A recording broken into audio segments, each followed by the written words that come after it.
Capítulo 31.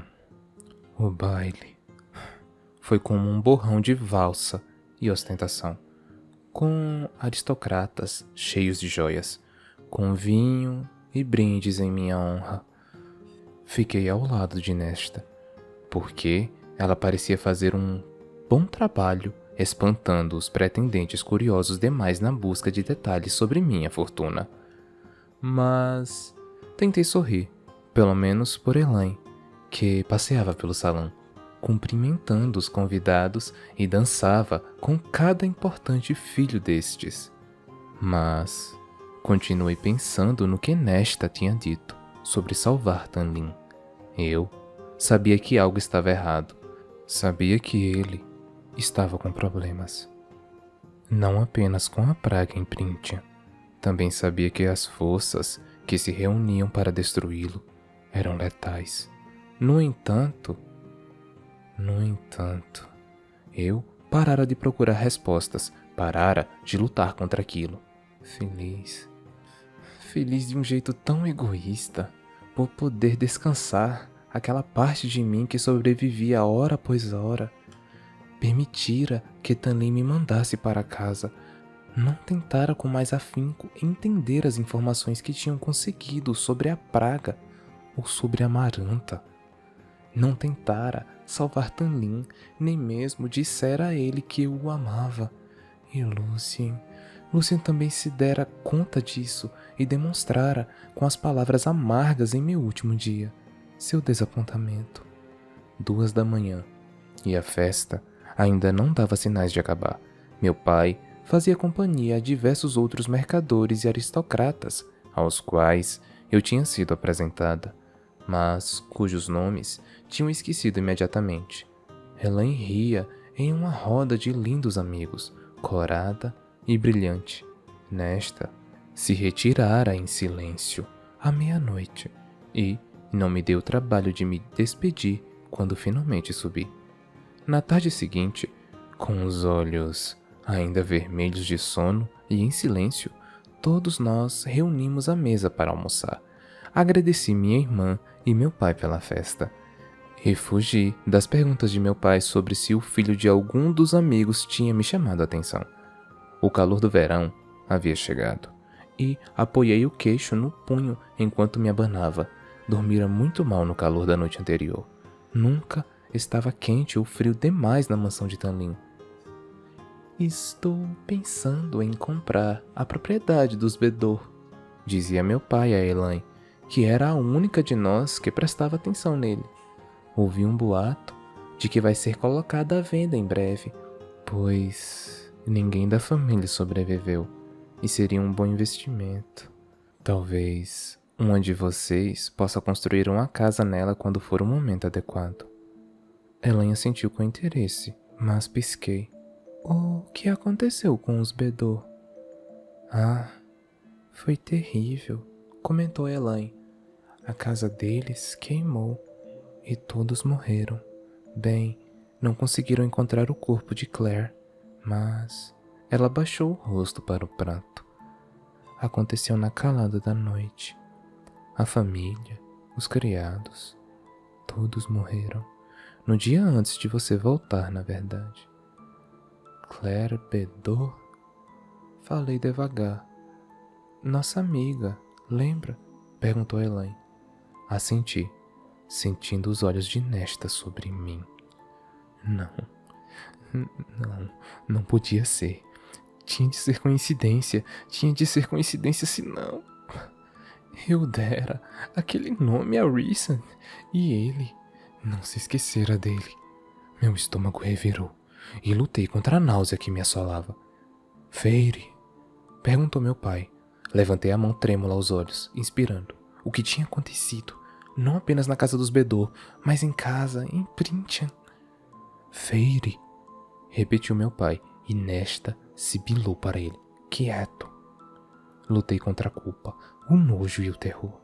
Precisava de respostas, de saber se tinha sido coincidência, ou se ainda conseguiria salvar Claire.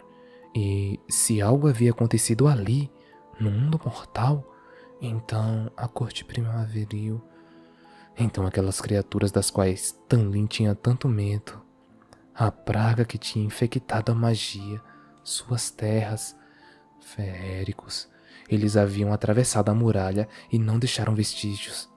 Abaixei a mão, olhei para meu pai e depois para Nesta.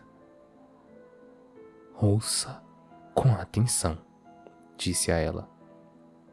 Engoli em seco. Tudo que eu contei a você deve permanecer em segredo. Não me siga, não diga meu nome a ninguém. Do que você está falando, Feire? Meu pai me encarou boquiaberto, do outro lado da mesa. Elaine olhou para mim e para ele hesitante, mexendo-se na cadeira. Mas Nesta continuou me olhando sem piscar. Acho que algo muito ruim pode estar acontecendo em Printia. Falei baixinho. Nunca soube que sinais de aviso de Tanlin tinham acrescentado aos encantamentos sobre minha família para incitá-la a fugir, mas não arriscaria a depender apenas deles. Não quando Claire tinha sido levada. A família assassinada. Por minha culpa. Printia! Dispararam meu pai e Elaine, mas Nesta estendeu a mão para silenciá-los. Continuei. Se não forem embora, então contratem guardas, contratem batedores para observar a muralha, a floresta, a aldeia também. Levantei da cadeira. Ao primeiro sinal de perigo, ao primeiro boato sobre a muralha ter sido ultrapassada, ou sequer sobre algo estranho, embarquem no navio e partam. Velejem para longe, para o mais ao sul que conseguirem, para algum lugar em que os feéricos jamais desejariam pisar. Conforme eu falava, levantei da cadeira. Meu pai e Elaine começaram a piscar, como se alguma névoa se dissipasse de suas mentes, como se emergissem de um sono profundo. Nesta me seguiu para o corredor, escada acima. Os Bedor, disse ela baixinho. Era para sermos nós, mas você deu um nome falso àqueles feéricos cruéis que ameaçaram seu grão-senhor. Assenti. Conseguia ver os planos arquitetados em seus olhos.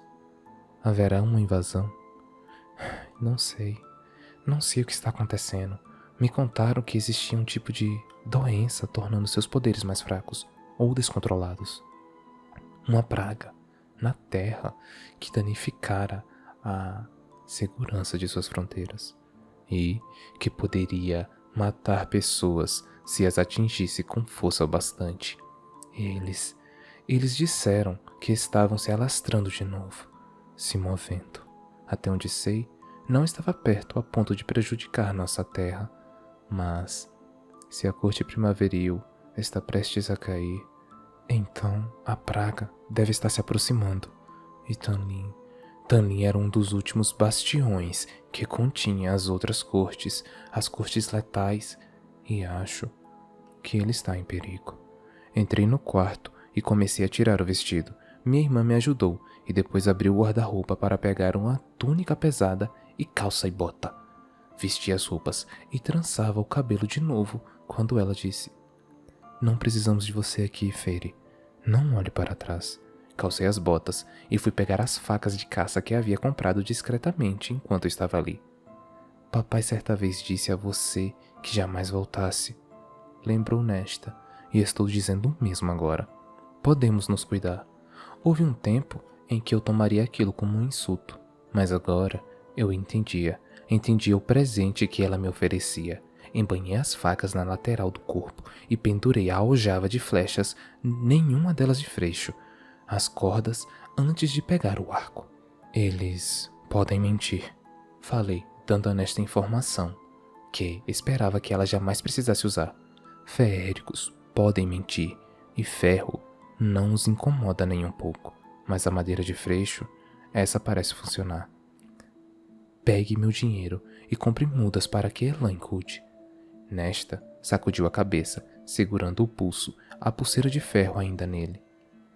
O que acha que pode fazer para ajudar? Ele é um grão-senhor, você é apenas humana. E isso também não foi um insulto, foi uma pergunta de uma mente fria e calculista. Não me importo, admiti, agora a porta que tinha escancarado. Mas preciso tentar. Nesta, permaneceu em meu quarto. Ela não diria adeus, odiava despedidas tanto quanto eu. Não sabia o que estava prestes a enfrentar, que perigos espreitavam adiante, mas me virei para minha irmã e falei: há um mundo melhor, Nesta. Há um mundo melhor lá fora esperando que você o encontre. E, se eu tiver a chance, se as coisas algum dia melhorarem, ficaremos mais seguras. Encontrarei você de novo. Era tudo o que eu podia oferecer, mas Nesta empertigou os ombros. Não se incomode. Não acho que eu gostaria muito de feéricos. Ergui uma sobrancelha. Ela continuou com um leve gesto de ombros. Tente dar notícias quando for seguro. E se algum dia o for, papai e Elaine podem ficar com este lugar. Acho que eu gostaria de conhecer o que mais há lá fora. O que uma mulher pode fazer com uma fortuna e um bom nome. Sem limites, pensei. Não havia limites para o que Nesta poderia fazer, no que poderia se transformar depois que encontrasse um lugar para chamar de seu. Rezei para ter a sorte de algum dia ver isso acontecer. Elaine, para minha surpresa, preparava um cavalo, uma sacola de comida e suprimentos à proporção que descia as escadas correndo. Meu pai não estava à vista, mas Elaine me abraçou e, me segurando com forças, disse: Eu me lembro de tudo agora. Eu a abracei de volta. Fiquem de olho todos vocês. Elaine sentiu com lágrimas nos olhos. Eu gostaria de ter visto o continente com você, Feire. Sorri para minha irmã, memorizando seu lindo rosto. Limpei suas lágrimas. Talvez um dia, respondi. Outra promessa que eu teria sorte se conseguisse cumprir. Elaine ainda chorava quando esporei o cavalo e galopei pela estrada. Não tive tempo de dizer adeus para meu pai mais uma vez. Cavalguei o dia todo e só parei quando estava escuro demais para enxergar. Para o norte, era para onde partiria e seguiria até chegar à muralha. Precisava voltar, precisava ver o que tinha acontecido, precisava contar a Tanin tudo o que estava em meu coração antes que fosse tarde demais. Cavalguei o segundo dia todo, dormi mal e parti antes da primeira luz do dia. Sem parar, segui pela floresta de verão, exuberante e densa e sussurrante, até que um silêncio absoluto se fez. Reduzi a velocidade do cavalo para um trote cauteloso e procurei na vegetação e nas árvores adiante por algum sinal, por qualquer agitação. Não havia nada. Nada então.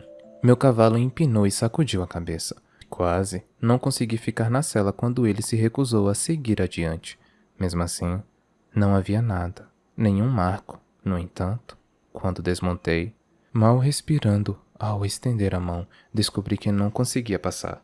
Ali, cortando a floresta, havia uma muralha invisível, mas os feéricos entravam e saíam por fendas, diziam os boatos. Então, puxei o cavalo pela extensão do muro, batendo na muralha de vez em quando, para me certificar de que não tinha me desviado.